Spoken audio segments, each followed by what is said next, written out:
20 de maio de 2024. Sejam todos muito bem-vindos, meus amigos, a mais um vídeo do canal Terra Brasilis News. Tudo bem com vocês? Segunda-feira, gelada em São Paulo, mas estamos aqui para conversar um pouquinho sobre tudo o que está acontecendo. Não vamos nem falar da morte do presidente do Irã, porque isso virou notícia desde ontem à noite, e realmente foi confirmado o desaparecimento, morte, né, do presidente, e que não vai deixar saudades alguma, pelo menos para quem pensa em paz nesse mundo. Mas o que importa aqui é falar dos nossos problemas.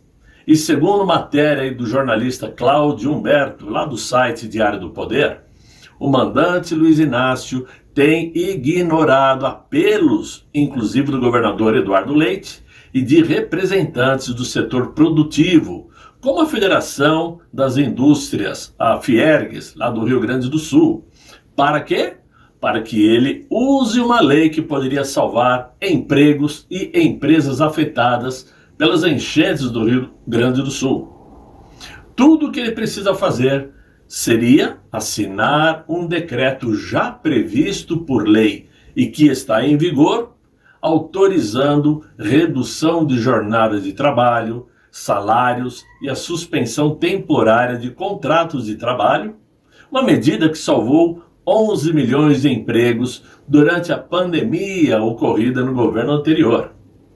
Outra pré-condição para isto já existe, porque o próprio Congresso Nacional já aprovou o estado de calamidade pública para o Rio Grande do Sul. A Lei 14.437 de 2022, do antigo governo, né, que autoriza o decreto presidencial em situações de emergência, principalmente provocada por calamidades, nasceu de uma medida provisória do ex-presidente Jair Bolsonaro. E talvez este seja o problema. Não usar uma lei produzida por seu antecessor. A falta de decisão de Luiz Inácio deverá fazer a dor das famílias gaúchas se aprofundar de modo desumano. Além da autorização excepcional para a redução de jornada de trabalho e de salários, a Fiergues também sugeriu a autorização excepcional para férias coletivas. Empregados e empregadores, de acordo com a proposta, poderiam negociar antecipação das férias, usufruir de férias coletivas, flexibilizar o banco de horas e suspender o recolhimento do FGTS. E dessa forma, nem todos perderiam. Perderiam alguma coisa, mas dividido entre todos. Porém, ao menos, haveria um emprego, haveria ainda um salário. Se nada for feito, de acordo com especialistas, dentro de alguns dias o desemprego será devastador, assim como, de acordo com entidades que representam o setor produtivo, a perda de equipamentos das empresas será irreversível. O próprio governador Eduardo Leite já pediu, os empresários também já pediram, e os trabalhadores precisam disto para não perder o emprego. Todos sabem que nem é preciso esperar a água baixar para constatar que a grande maioria das empresas não conseguirão operar com normalidade. Ou seja, a maioria não conseguirá, né, operar com normalidade. Claro, certamente serão anos para que a atividade empresarial volte à normalidade. E com isto, a dificuldade em manter os empregos da população, evidentemente, será muito maior, principalmente daqueles que perderam 100% do que tinham, provocando assim um prejuízo, inclusive para o Estado brasileiro, devido à falta de recolhimento de tributos. Há 2 semanas, a direção da Fiergues se reuniu por videoconferência com o ministro do Trabalho, Luiz Marinho, que alegou a necessidade de tempo para formular uma medida provisória. Ou seja, ou o ministro optou pela embromação, que é comum nesse governo do PT, ou o que é mais grave, ignorou que a medida provisória para o caso já foi editada no governo anterior e deu origem à Lei 14.437. O ministro não sabe, ou finge não saber, que essa lei autoriza o presidente da República a agir por decreto e com presteza, rapidez. O próprio jornalista Cláudio Humberto lembra também que o atual desgoverno é ruim de cumprir promessas e por isso mesmo, tanto o governo do estado como as prefeituras não confiaram muito nas juras do PT para liberar dinheiro em clima de comício eleitoral. O vice-governador Gabriel Souza, a quem coube coordenar iniciativas de reconstrução de cidades do Vale Taquari, disse que até hoje, 8 meses após, o governo federal não construiu uma só unidade residencial do Minha Casa Minha Vida, que foram devastadas pelo ciclone de setembro, o ciclone extratropical. Zero, na dica de nada.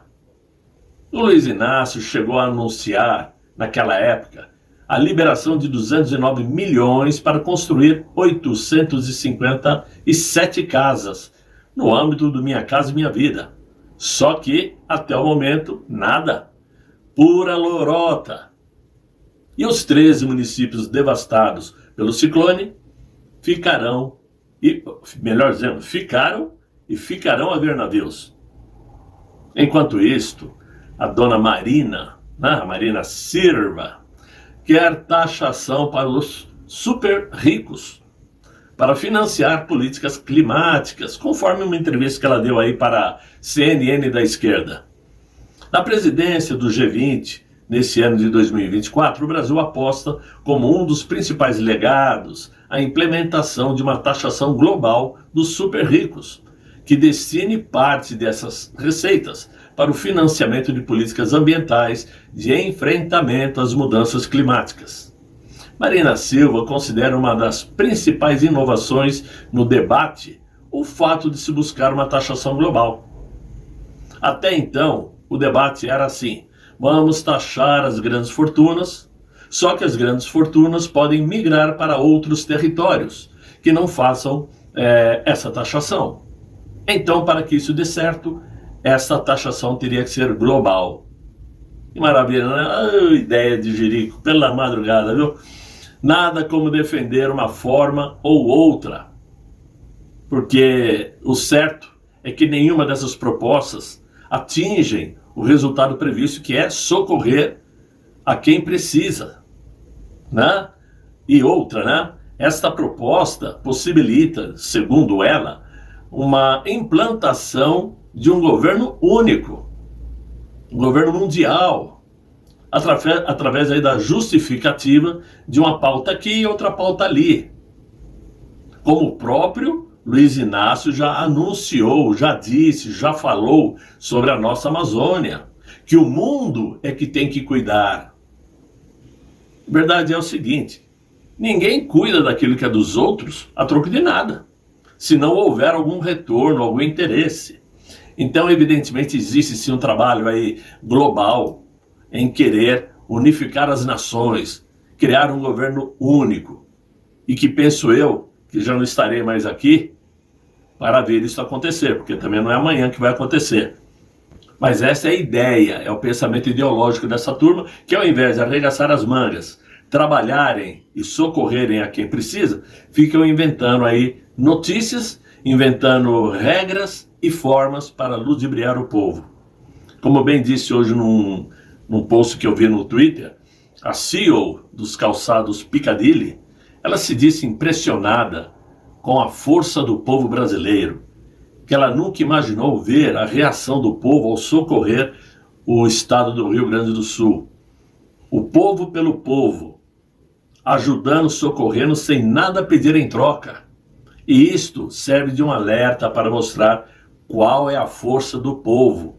Conforme dizia o nosso presidente Jair Bolsonaro, que nós não sabemos a força que temos. Que isto sirva de alerta e nos faça pensar como podemos usar a nossa força de uma outra forma, talvez para virar a mesa, né? Trabalhando duro, como sempre, implementando leis sérias, né? E tentando tirar do poder esses que chegaram para destruir a nação brasileira.